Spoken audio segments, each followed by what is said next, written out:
Possession crucial from this. How much longer will the referee allow? Dublin lead by a point, and there's the whistle. It's over. It's over. We earned it by winning the last 2 matches on the road, and that's not going to be taken away from us. But what I love in hurling, I love players that will never give in. He hits it. It's over the bar. Oh, holy Moses. Hello and welcome to the RTÉ GAA Podcast.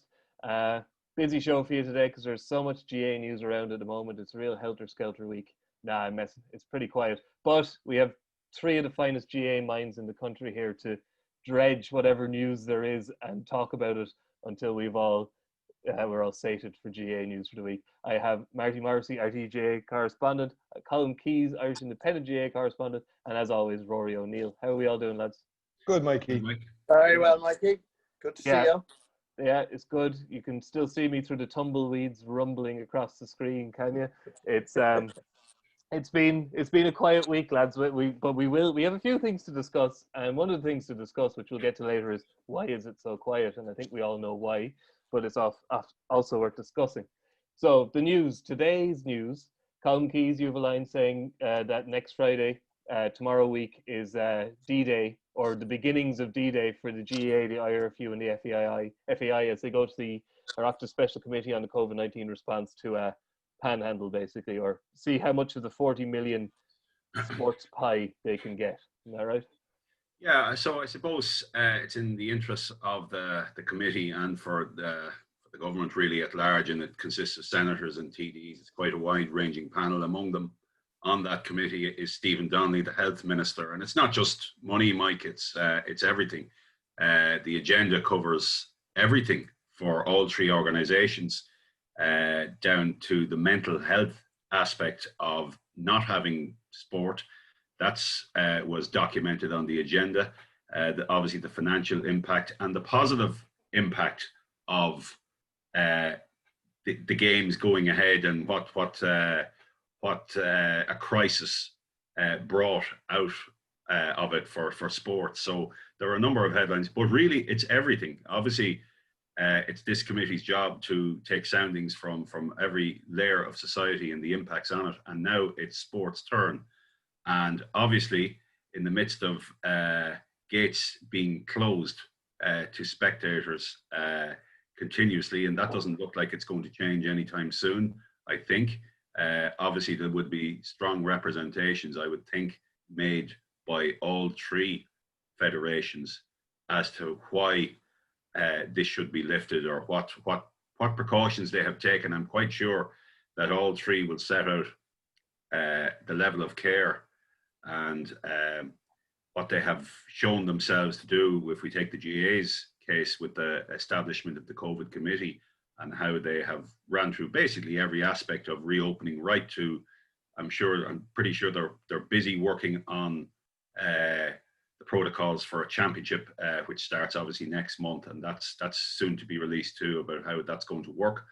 But in terms of the crowds, I think it's just as important as obviously the government have set aside 70 million for sport, and 40 million of that is for the three team sports, and they will all be making their pitch. Even last Friday night week, GAA circulated a document to its counties outlining that they were working away at establishing or trying to procure bank loans, which they have had approval for, and they threw in the figure of 19.5 million to run the championship. Now that surprised me, I have to say, over a short period of time.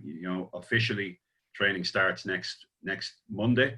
And the championship, if the wind is behind its back, will finish about 3 months later, just over 3 months later. So that's a much more abbreviated championship season than would normally be. So the cost kind of struck me, but I'm sure the GAA are trying to make the strongest pitch possible to get as much as of that 40 million as possible. But I do think, and to go back on that, I do think they will push across, all three organisations will push across a lot of the good that came out of being locked down and what they were able to do for their communities, but also the necessity of having some spectators back in. The idea that maybe even families would not be in a position later on in the year to see county finals, and that's happened already, provincial finals, and maybe in an All-Ireland final, that would be pretty challenging. Yeah, Marty, that you can tug on the heartstrings all you want, but when we look at the situation currently in Limerick and in Dublin, or West Dublin specifically, I don't really see a government committee being swayed by arguments about, county players' parents being locked out of Croke Park on the biggest day of the year. It's there's some very cold, hard decisions being made at the moment, isn't there? There are, and I suppose I had the experience this weekend for the first time being up north because I've been to Parnell Park, Gaelic Grounds in Limerick, Park Keefe in Cork, Fitzgerald Stadium in Killarney with nobody there. Well, initially it was 200 and then it was 0. And then suddenly you're at a match in Healy Park in Omagh and there is close to 500. And Dungannon beat Eric Alkiran. And, you have your headphones on. I was doing the first game, actually, Trillick and Rostrevor, or Trillick and Coal Island. And to hear the crowd in your headphones for the first time in months was strange but wonderful. And when Dungannon did beat Coal Island with that late dramatic winner, they rushed out onto the field. And it was great in one way. And you're saying, wait 1 second, we are in the middle of a pandemic. And they were hugging and kissing each other. It made my heart really bounce, to be honest with you, because I hadn't seen it in months. And it was just fantastic what it meant to Dungannon to get to a county final, not so much to beat Eric O'Kane, but to win by a point with a dramatic thing. And then I was in Newry on Sunday for radio, and I was doing Rostrevor and Kilcoo.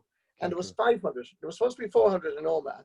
I'm not too sure. I think there might have been a couple of more. But certainly in Newry, there was 500. And it was fantastic. And then you come down south and there's nobody. And then you hear the numbers during the week, 271 and 100, whatever it was. And the numbers seem to be going up, and Dublin seems to be getting up in the numbers, so is Limerick. It's kind of mixed emotions. I mean, I'd love to have the old days, and yet we need to be careful because of what we're doing. I think sport is playing a huge role in keeping people somewhat happy at home.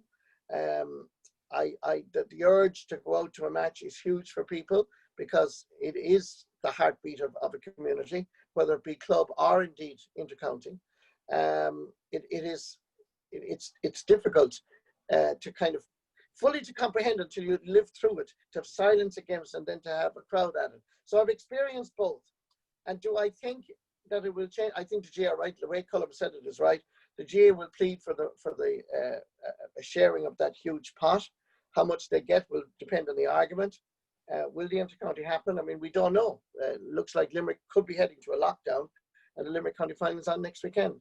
There are all sorts of permutations. It's very difficult to kind of comprehend and see where it will go. Yeah. Rory, RTÉ TV are supposed to be down in the Gaelic grounds next weekend, so that's correct. It'll be watching carefully the Neffet. You'll be back to like our summer tradition of watching the Neffet press conferences like a hawk. You'll be an interested spectator again, having probably, like the rest of us, lost a bit of interest in those press conferences in recent months. It became kind of a bit of a numbers game, and I suppose that's why a lot of people might have tuned out. The big thing for me, I suppose, really is in and around people being allowed into the games. Look, if a localized lockdown has to be put in situ, I don't think you've got to you have to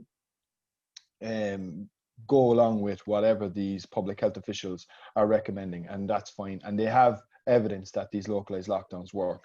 I think from my point of view, I think looking ahead, we'll say to the intercounty season, I think the GAA, what I would advise or suggest in some way, shape or fashion is when they go into that Oireachtas meeting, it would be not the worst idea to have a very comprehensive plan in and around how the intercounty championships are going to work. And I'd be very strong on picking a couple of venues. So one in each province, if that's what it takes, and actually investing good money into those, like let's say if it's Páirc Uí Chaoimh in Munster, if it's Croke Park in Leinster, if it's McHale Park in Castlebar, and investing heavily in those grounds to make them COVID foolproof. So you put in, if it's a case that you have to put in temporary dressing rooms, if it's a case that you have to put in temporary media facilities, at least then you can say to the government, look, these are the venues that we're only going to use. They have been approved and they've been vetted, and this is where we're going to go with this. It's ideal from a TV point of view. It'll be ideal from the GA's point of view. I think the notion of taking the inter-county season out on the sort of as a bit of a circus and kind of on the road, you know, and different venues and different, to my mind, that wouldn't be a good idea. I think if you narrow down your focus in terms of where you're going to stage all the matches, I think you have a much better chance of being able to prove to the departments and the government officials, look, we've thought this through. This is a comprehensive plan that we feel will be safe, and we think we can allow supporters in a very safe environment as a result. And if you were to get a situation whereby you had maybe, even if it was 5,000 that you were allowed to be able to be allowed into to watch matches, and you multiply that by however many games, that would be a significant windfall for the GA at a time when they badly need it. But I think you have to have a proper convoluted plan. Yeah. So sorry, evoluted plan. Sorry. Yeah, Can I just say, I think Rory's idea is excellent, genuinely. I think we have to overcome two things. One is that counties have to accept that they mightn't have home advantage.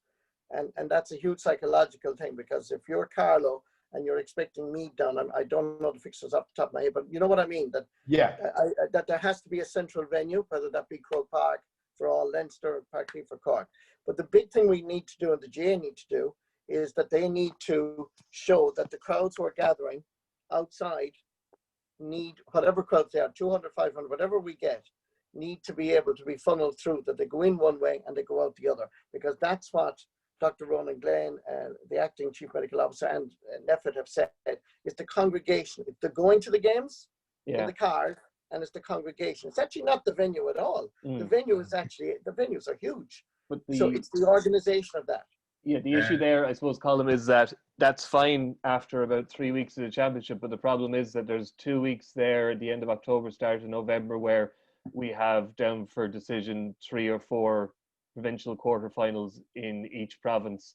So the one ground will only work over 2 days, or dare we say even 3 days, which brings the thorny issue of Friday night games into the equation again. So it's a good plan. I think it makes a lot of sense to have as few grounds as possible, but there's a 2-week pinch point there where there's probably too many matches down for decision in each province. Games, yeah. Rory mentioned 5,000 or whatever it is. I think we'd be a long way off. Listen, that's fantasy land, I suppose. But at the same time, I think we're looking at most at 200, 500, if at all, and I probably think not at all. And in that scenario, then a pitch and a ground becomes a ground. Now, I think the understanding is that for intercounty games, dressing rooms will be allowed, and that normal facilities are going to return for teams. Well, you'll have to have those, Colm. Sorry to cut across you, because I mean, Marty will tell you there. We didn't put it obviously out to air. Last 2 weeks ago, we were in Mayo in Castlebar, and we were interviewing Ray Dempsey pre-match. And I think Marty, might have been you doing it. Was it Dara? I can't remember. No, I was in Mayo, yeah. So, but in the background, the Ballintubber team were getting togged off, and for about 35 seconds of the first question, we got all the glory, in all its glory, hanging out and pointing around and swinging around. Like, it was just, look, we didn't put it out to air. It was a player who, he was getting togged off. Everything else was already out in the air. Everything was out. Everything was out, right? We certainly didn't need to be put out, so we cut it out. But it was just, I just thought it was a little, it was a bit indignified, and I think we probably need to have a better plan when it comes to the intercounty. I think normal service will resume for certainly at intercounty level next week, and as the weather conditions change, I don't think it's practical for anybody to be coming in off a wet, cold pitch or a wet pitch, and just jumping into a car. And obviously, intercounty involves much longer journeys for training, and indeed probably in some cases for matches. So, plans were already being made for, hotel stops halfway down the country and all of that, so you could go into a hotel room. So from that point of view, what is it really practical? No, it's not anymore. If you're going to have intercounty games in in winter, in November, October, November, December, you're going to have facilities with it. So from that point of view, I think the facilities will restore. I think the crowds will be kept at a minimum, and that will leave just the venues. Now, counties are going to ask, Westmeath are going to ask, having ostensibly got the home draw. Now, there are no home draws in Leinster. Leinster decide that themselves. But Westmeath played Dublin, yeah. Westmeath of Dublin. They will rightfully ask, why should we go to Tullamore when our own pitch in Cusack Park is perfectly capable of hosting this game? Yeah. Similarly, Donegal and Tyrone, there's been a question mark over whether Ballybuffet can accommodate this game. Well, with 200 or 500 people, likely, if at all, then Ballybuffet is the venue. And I'd go as far as raising the venue question about All-Ireland semi-finals. If it's Donegal or Tyrone in an All-Ireland semi-final, and Ulster are due to meet Leinster again this year, they've aligned back with the 2017 draw, where it was left off before the Super Race. They picked up on that again. So let's say Ulster play Leinster. Are Donegal and Tyrone expected to come to an empty Croke Park, if it is an empty Croke Park, to play Dublin in an All-Ireland semi-final? Now, Donegal obviously raised the venue issue with Super 8s a few years ago. They're likely to make a very strong case to say, well, what's wrong with what's wrong with Breffni Park? Us coming down halfway and easing off on the expenses for the team. We don't have to do 2 nights if it's a Saturday night game. So all those questions. So I think there will be the idea that everybody will go to a centralised venue. That was really contingent on crowds being allowed in and proper facilities, seating facilities where they could be spaced out and everything. But that's an unlikely scenario now. So the venue, but there would still be significant costs, Colm, for the GAA and for everybody, for the broadcasters, for everyone, right? If you have to make each venue that you play these games at COVID safe, you know. So whereas if you can go in and you can sort of, make cherry pick maybe 5, 6 venues, and you invest heavily to make them COVID proof completely in terms of them being safe for all the players and the management teams and the whatever minimal media that will probably be allowed in. I think that would definitely be a saving, because like you mentioned a figure 19.5 million. So I think that would definitely help. Can I ask a question? Are the 3 organizations going in together, or do they go in separately to this Oireachtas committee? I think they go in together. That's my understanding. Now, another point I'd make about Oireachtas committees, you really wonder, while it's a public forum for an organization, and we have seen them before, obviously when the GAA entered the deal with Sky in 2014, they came in and faced an Oireachtas committee, and there's been other times when sporting organisations, obviously the FAI have been in there quite regularly in recent times too. They're great ones though. You wonder dab hands at.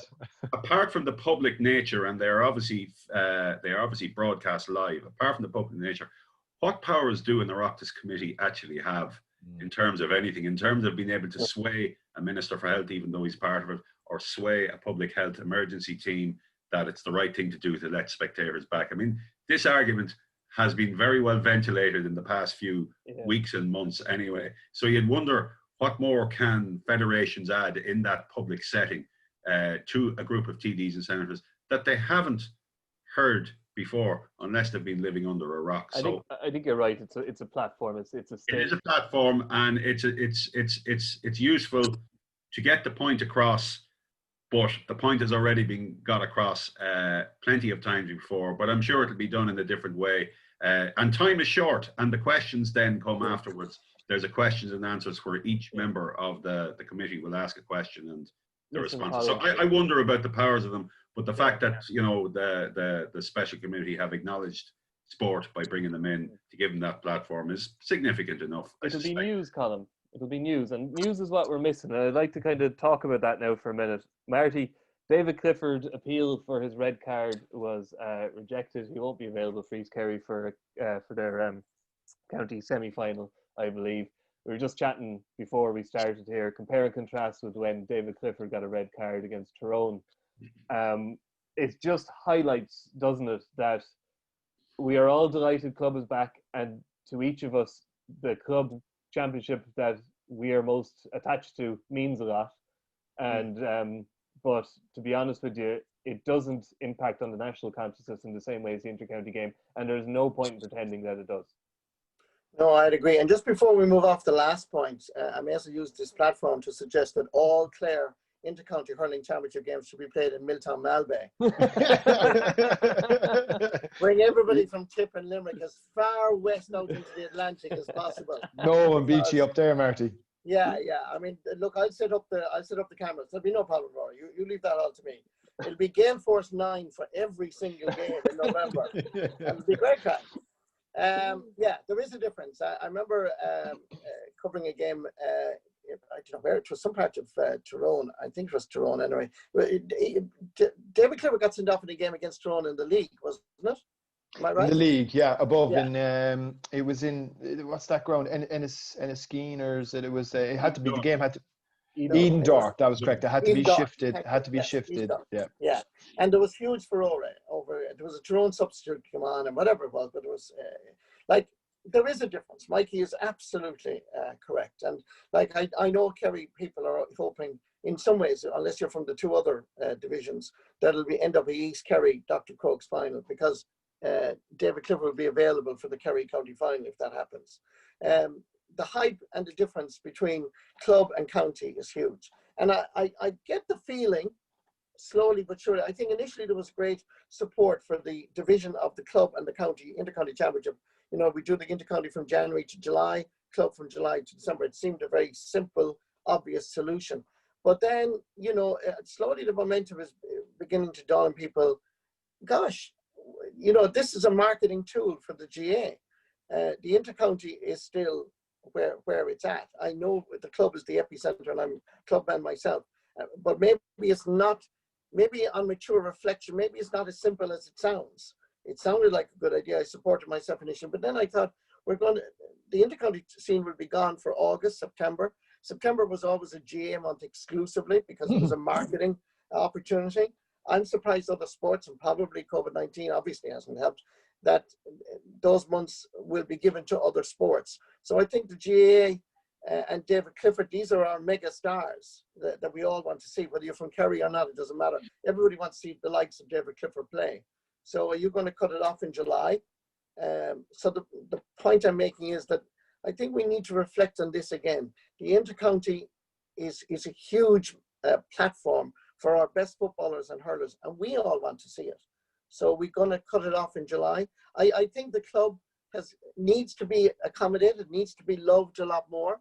But I'm not too sure the solution is as simple as the one that gained a bit of traction over the last couple of weeks. Yeah, the phrase we've used repeatedly on this podcast in the last couple of months is, you know, don't waste a good crisis. But on the other hand, making a decision in the middle of a crisis can be quite tricky, Rory, because the other night I was training, and we finished training, and there was about 20 minutes of a Wicklow minor A county semi-final being played on the first pitch in Greystones. It was Blessington against Rathnew, and Blessington were winning by about 3 goals against Rathnew, who are obviously a powerhouse in football.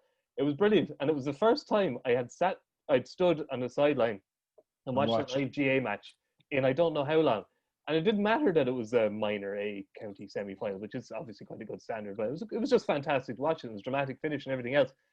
Is it a dangerous thing to make decisions, long-lasting, impactful decisions on the future of the GAA calendar when we are all in a mindset where we would watch 2 flies climb up a wall and it's like, Jesus, club is the best thing ever because it's the only thing, you know what I mean? And that's not denigrating club in the slightest. No, it's a very good point actually, that you just need to be careful about the myopic view that we have of the world currently and making massive fundamental decisions that affect you in the very, very long term on the basis of what's going on currently, which could, you know, look, this is transient. It will eventually dissipate somewhat. It might take a year or 2 years or whatever, but it will subside eventually. But it's a good point. No, a very good point. Sorry, Marty. No, so I'm going to have to leave, guys. I just wanted to say goodbye and wish you the best of luck with the rest of the podcast. I have a meeting to go to and I got to move. So, okay, Marty. Thank you. Some people just leave abruptly, but you've done that very politely. Thank you very much, Marty. It's been a pleasure to have you. Bye. See you soon, guys. Bye. See you soon. Bye, Colm. Bye-bye. I'll switch to speaker mode now so Marty can leave gracefully. But Colm, it is make it? Yeah, it is a very good point. Very good point.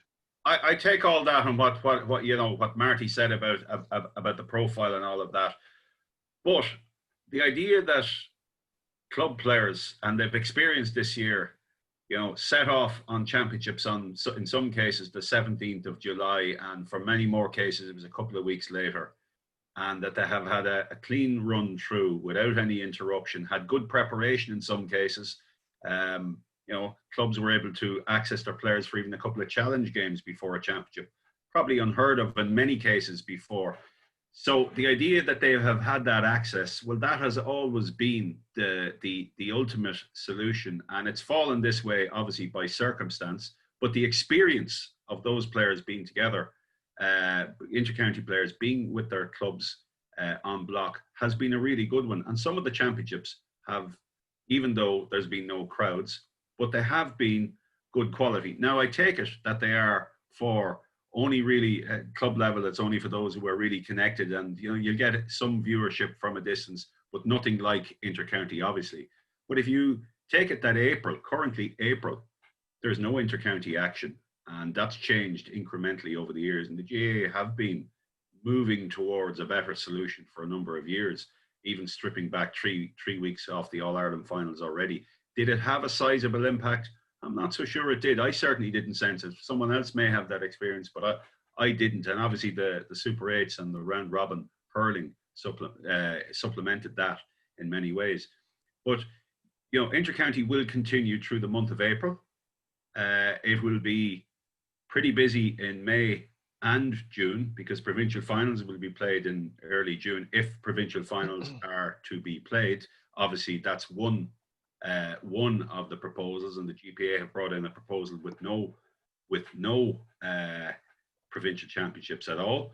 And then one of the other GA proposals is to flip the league and play that during the summer. And if that was the case, you'd have a very busy May and June, and then obviously just All-Ireland semi-finals and finals in July. July would become the new August, obviously. So you really are only slotting back. But I just think that the split is clean. It takes out a lot of the pulling and dragging of players, especially during April and even into May and even during the summer, when you know there is. Clubs would understand we are getting our players back in July. In some cases, it's going to be August, obviously, for All-Ireland finals. But there would be far better understanding. It's a clean break. I obviously accept about the shop window, and the interest in club is not as great. Naturally, it's not as great, and obviously there's it doesn't draw in the same audience. It's never going to do that. But for the participants, and GAA is a participation sport, for the participants, it feels like a better plan. I was just about to say, Rory, it just brings us back to the thorny old issue that will for the last 20 years, because of how sport has gone, how commercialization, media, etc. Is the GAA an elite sporting organisation, or is it a participatory grassroots sporting organisation? It's obviously both, but it's marrying the two, which is incredibly difficult prior to grasp. Very difficult, and I suppose the GAA has kind of made it more difficult for itself over the course of the last 20 years, with the proliferation of the intercounty game becoming more and more, having a much greater prominence, and a lot more games, back doors, front doors, you know, round robins in hurling, Super 8s in football. You know, you move to the calendar year with the national leagues, and it did kind of, I suppose, certainly for the intercounty player, feel like it was a 12-month sort of a carousel that they were on. But at the same time, I would urge a word of caution. I do think, like, for instance, you'll get a very good sense of it this weekend. The Premier League is back this weekend, right? The NFL returns this weekend. Now, I know the NFL wouldn't necessarily be in the same ballpark as the English Premier League, but the Premier League, for instance, is, you know, like that circus now is taken off this weekend, and it will, you know, run for 9 months solid. And it's going to be a blanket bomb of games into the homes all across Ireland now for the next God knows how long, between Sky and BT and all those other. And it's going to make for a very competitive hearts and minds market. So you did just, I like to go back to your original question in terms of making a decision in the midst of a global pandemic. I think to a certain extent, I accept what Colm is saying, but I would say baby steps with this. If they are going to bring it in, I would absolutely only bring it in on a trial basis. Don't be putting anything in situ that's got any sense of permanency. So you bring it in, you say, right, we're going to try this in the same way that there was a 3-year trial for the Super 8s for maybe 3 years or whatever. And then you will actually stress test it and see where there might be weak points, where you might have lost a little bit of ground, and give yourself the option to reverting back if you feel that it hasn't been successful. Yeah. Colm, it's the GA, in fairness to them, they're good at trial basis. But do you think that if this is brought in, and it's always, you know better than me, you're a seasoned watcher of Congress, it does seem that the mood music here is that there's an appetite for this now, and it could be in situ by 2022.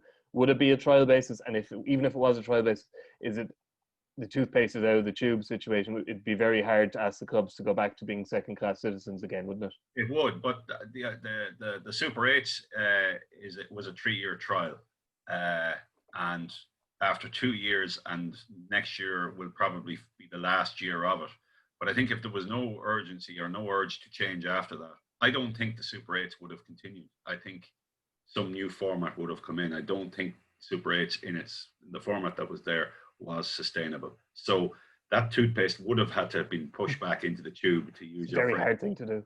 Very hard, but it would have been simply done because it would have just been, I think, dispensed with. I don't think it worked in the way that it was envisaged. So something like that was on trial.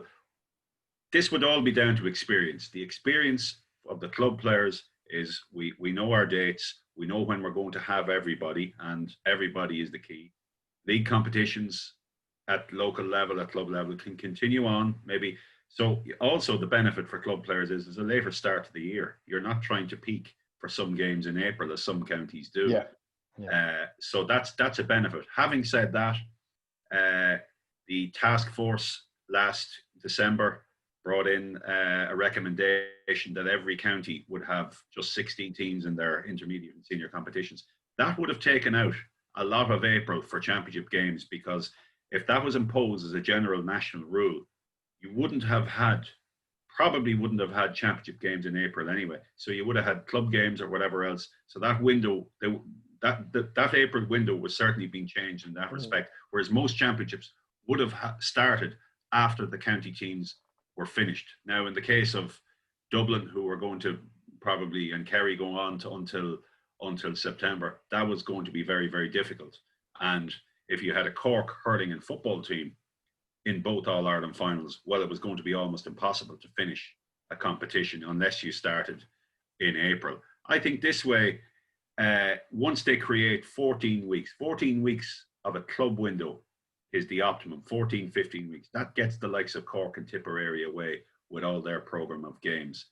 And the end of July looks like the ideal cut-off point. I have it in my head for some reason that the August bank holiday would be an ideal time for this. It looks like in some of the planning that the middle 2 weeks of July will be the All-Ireland hurling final and All-Ireland football final in what's come to be known as a split season.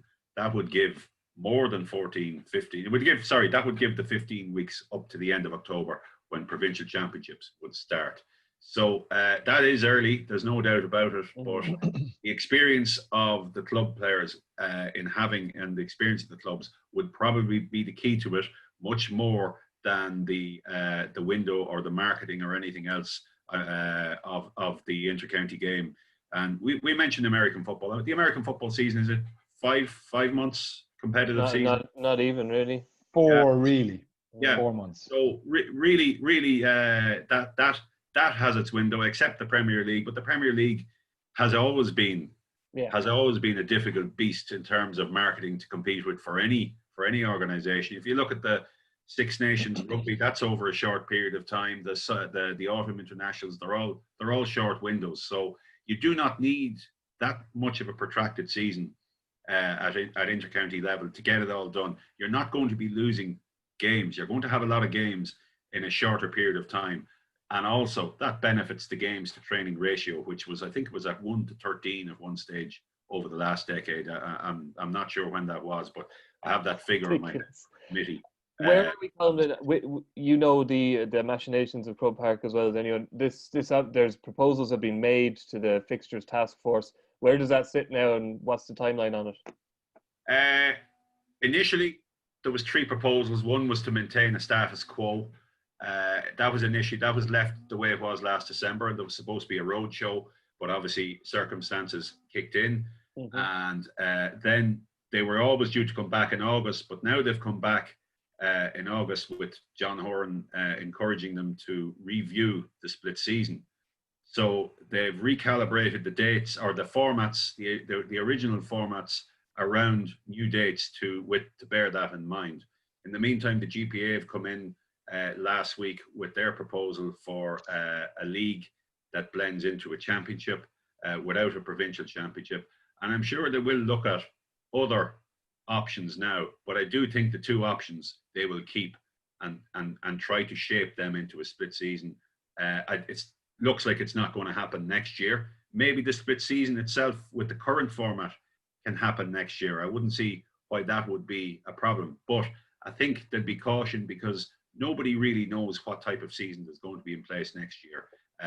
Even the leagues as they are currently formatted, I think there'd be a question mark over the leagues as we know them. I don't think after an All-Ireland final ending on December 19th, if the wind blows in favourably to allow that to be completed, I don't think you're looking at a conventional season with 7 rounds of a league next February or March after that. So really, I think they'll proceed cautiously because 2021 all round is uncertain.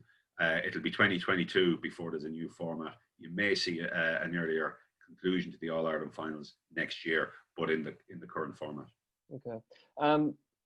After not bad-mouthing, but maybe being a little bit ungenerous to the club championship, Rory, I am very excited about the Kilkenny hurling semi-finals. It's Kilkenny hurling is different, you know. What's the details on that this weekend? Yeah, so double header. We're live from Nolan Park. We've got Marty doing game 2, which is Ballyhale Shamrocks against the back-to-back All-Ireland club champions and under new management, taking on the Village, James Stevens, Brian Cody's club. Now, I think one thing we're going to get is timber there, and that's the one thing that you can nearly be always guaranteed when it comes to Kilkenny hurling. They kind of play the game a slightly different than everybody else down there, but in a good way. I mean, like what I've always loved watching Kilkenny club games. I think the way their attitude really is, there's no quarter ever asked or given. The referee does tend to swallow the whistle, probably he is probably a little too liberal with the rules. Having said that, it's very rare that you would see real dirt. You know, it just tends to be very physical, very hard, very aggressive hurling, and something to really look forward to. Now, whether or not James Stevens have the ability to actually take out what looks like an absolutely high-flying Ballyhale is another story. And the first game then is obviously Dixborough against O'Loughlin Gales, and you know, 2 emerging sides as well. So we've got Marty on Dara on comms, we've Henry Shefflin on co-comms for game 1, and we have Jackie Tiernan and Lane Aylward in studio. So it'll be good. It'll be good. 3 o'clock, 5 o'clock throw-ins on Saturday, obviously, because both these games can go. It's winner on the day, so it can go to extra time and penalties. And needless to say, there's no lights. No floodlights in Nolan Park. Are you down that way, Colm? Not on Saturday. Somewhere Sunday perhaps. All right, but not there Saturday. But I'll tune in. Yeah, of course you will. Of course, Saturday and Sunday Sport you'll be tuning into too, because they'll have around the grounds and all the interviews, etc. And the RT Sports website will have reports and roundups and everything else to suit you out. And the new RT News app, the RT Soccer and Rugby podcasts are available to download wherever you found this shower. So download that one too and listen to it next. You won't go wrong. And I'll just say thank you to Colm and Marty in absentia, and to Rory. And we'll catch you all again next week. Thank you very much. Absolutely. Thank you. Cheers, guys. Possession crucial from this. How much longer will the referee allow? Dublin lead by a point, and there's the whistle. It's over. It's over. We earned it by winning the last 2 matches on the road, and that's not going to be taken away from us. But what I love in hurling, I love players that will never give in. He hits it! It's over the bar!